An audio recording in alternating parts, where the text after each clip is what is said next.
Hi, everybody. It's Mission Monday. I hope you're having a great start to your week. And I hope that you're thinking about what can I do this week to get out on my own mission?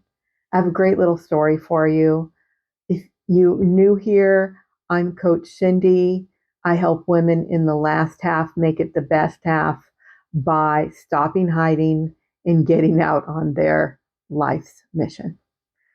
So, this week we're going to talk about how we really don't know sometimes in the moment how love is going to touch us and how we're going to touch another. Most of you that are regulars here know that I have a horse named Blossom. Blossom has been um, a magical being in my life, and she came from the slaughter industry, meaning that if she didn't come to me and I didn't rescue her, she was going to the slaughterhouse. When I got her, don't worry, it's going to get more loving. In case you're wondering where I'm starting with this story, when I first got her, she was already 30 years of age. So she was already graying, just like me. She was extremely emaciated on death's door. I'm going to put a little picture up here so you can take a look and see what she looked like. Um, but I don't know why. Didn't at the moment understand. I had no intention of rescuing a horse. I had no intention of buying a horse. It wasn't a time in my life where that's something I really financially needed to do. But I saw her and I couldn't say no. It was, I have to do it. And so I figured out a way and I did do it. And Blossom came along in my life when I was really struggling. We had just lost a family member that I was just very close to and that I loved very much. I unfortunately went through a divorce and I still to this day love him very, very much. Wasn't meant to be at that moment, but it was just a tough time losing a family member, losing my husband. And then I got a broken heart and I landed in the hospital.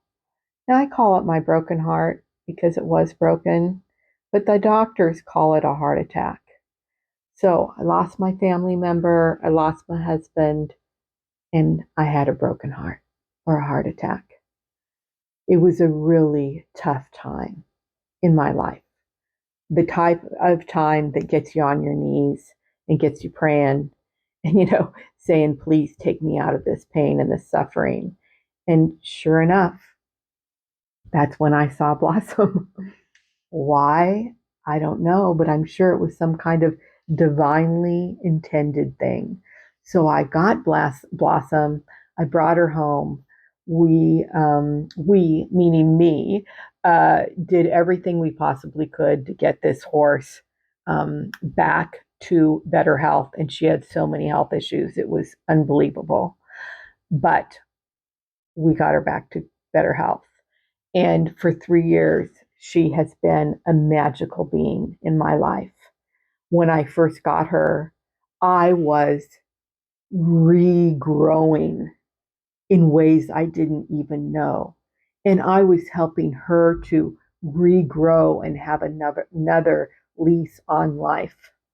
And I used to wrap my arms around her, put one hand under her belly and one hand on her back, stick my head right on her chest, and I used to just bawl. And I'm going to start crying just talking about it. But I used to just cry till the whole side of my horse was soaking wet. And my heart was healing. She was healing. And she was there for my healing. And I'm so grateful for that. The deal is that she passed this week from cancer. And although I miss her immensely, I am so aware of how this love just lives on. This week, my granddaughter and I went to a donkey rescue organization that was having a big festival, and we decided to donate some money on behalf of Blossom because donkeys also are animals that are unfortunately not too well taken care of, kind of like a horse that goes, excuse me, that goes to the slaughterhouse. So we decided we are going to let this love live on by giving some funds to a rescue that makes a difference in the lives of equines like my horse. So you might be thinking, okay, well, what is the whole point of this conversation? This is Mission Monday. I'm sorry, the story's, a little heartbreaking. But here's the deal. Love does live on, and it lives on in our acts that we do while we're here. So if we get the nudge, if we get the tap, and we don't pay attention, if I just let Blossom go, if I just let her go to the slaughterhouse, I would have never gotten the healing that she had for me, and she would have never gotten the healing that I had for her. If we don't pay attention to the nudge, love can't live on because we crush it. If I just stayed in despair over losing a family member, having a heart attack, having a divorce, or going through a divorce, if I just stayed in the crushing energy of that, love would have never moved on.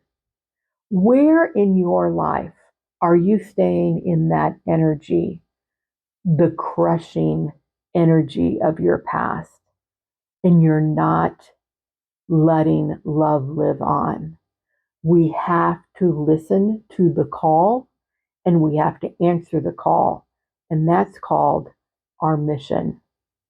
As I call it, you have this love drop, this one unique gift that only you have. Nobody else has it in the whole dang world, just you.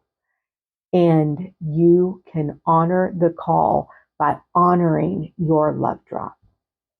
May love live on in your life this week, and may you choose to answer the call. You are loved. Have a great week.